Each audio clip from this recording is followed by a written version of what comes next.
Hello and welcome! On this video we are going to talk about ochos and dips.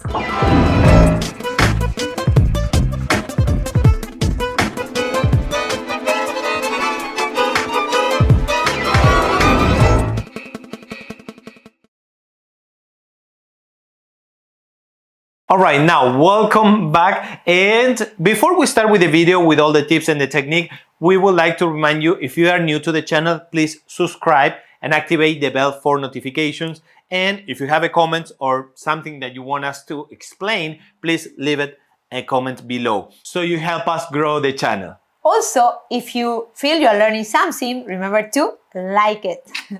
So now, without further ado, let's do this. The idea here is that we have regular ochos, the one we normally learn. The most common ochos is this. For example, for the followers, 1 feet together during the pivot. That's the most common technique.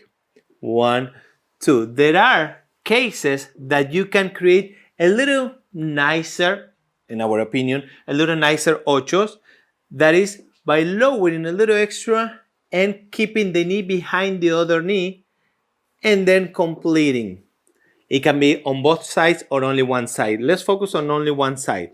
Lowering a little extra and then front.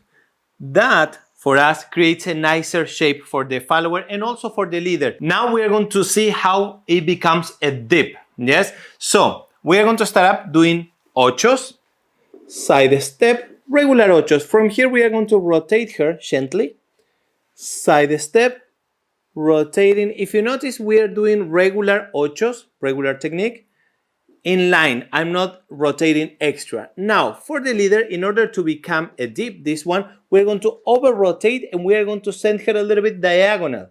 So, and as we do that, we are going to lower a little bit the position as we pivot. 1. And from here, we can lift and move side. Yes?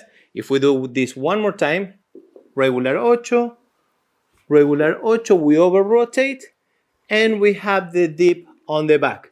From here we lift and we come back to the front ochos. For the followers on the normal ochos, let me explain the difference. I will collect without rotating my hips. Then I follow the lead and go with the hips. So I make the step, feet together. I feel the lead from him that he wants me to rotate, but I'll do it first with the upper body. The hips will go later. So I feel the lead from him, and then I move the hips. When he does the lower position, I feel that lead lowering on my, in this case, on my left leg. So the right leg is going to collect on knees together, and I'll start pivoting, keeping the big toe on the floor, on the right foot, until he lifts. When he lifts here, we feet together, we go back to the original position, and then we keep going to the normal ocho. Mostly, this is good on one side. It's not good if you do it 2 times with 2 legs continuously. So we are doing 1 and 2. Now let's do the embellishment or the lower position. And then back to normal ocho. So, very, very important when we are doing this. Another tip for the leader is if we are, for example, when we are rotating her, we are going to surround her with our right shoulder. It means, for example, we are here, I'm over rotating. Normally, our tip, the tip number 1 was to lower, like Miriam was mentioning. How we lead this is by pulling from my left shoulder. But here we may encounter one problem if only we do this. If I pull, she will tend to collapse towards me. So we have to accompany this pulling on this direction with my right side surrounding her. So in order for her to be in access, when we are doing this, I will pull, and if you notice, I'm going extra. If she will not be here, I will move a little bit apart. Look, my torso is a little bit towards her.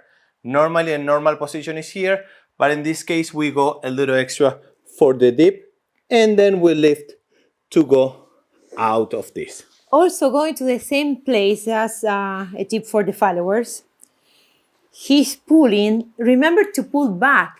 So my right shoulder, right elbow is pulling back. So we are doing this way. One more time, this way. So I'm not going that way. See, towards him. I'm going against that from the upper body. That will help me to move the hips and keep the upper body shape. So I'm still pulling back with my elbow while I'm rotating my hips. From here, we feet together, feeling the lead and going to the next point. This technique also applies for the leaders, of course. Yes. Sometimes when we are rotating, if we are up as a leader, we have more chances to lose balance. Yes, for example, I'm rotating during a hero. If I'm up here, to my taste, this is my personal taste, it feels a little more stiff rather than when you rotate, keep the leg a little bit behind, and then you can move to another position. For example, I'm going to send her on this direction, and I will do just a little sacada. One, I could be up on the next one, or I can be down. Now we'll go down. 1 and 2. For example, as an example, yes, it gives a different shape, especially for the leader. When we are here, if we are up, it looks stiff. If we disassociate and we are a little lower, creates a different dynamic for the body. This is a very, very good tip for leaders, I have to say, because the leader you have to be solid for the follower, have to be supporting most of the time. We are doing the figures and leaders are more like supporting the follower. So if you are stretching like Leo was showing, stretching the legs, it moves this way, so you lose your balance. Yes. So you are more grounded if you do the move that he was doing, bending the knee and the leg is on the back. That will give you a lot of support and possibilities to support her if she's going off balance or if she's going too fast. I mean, you have to be leader, you have to be in control. Yes. Helping her, of course. Our responsibility as a follower is to keep my balance and to follow the lead only, but not using the leader as a support.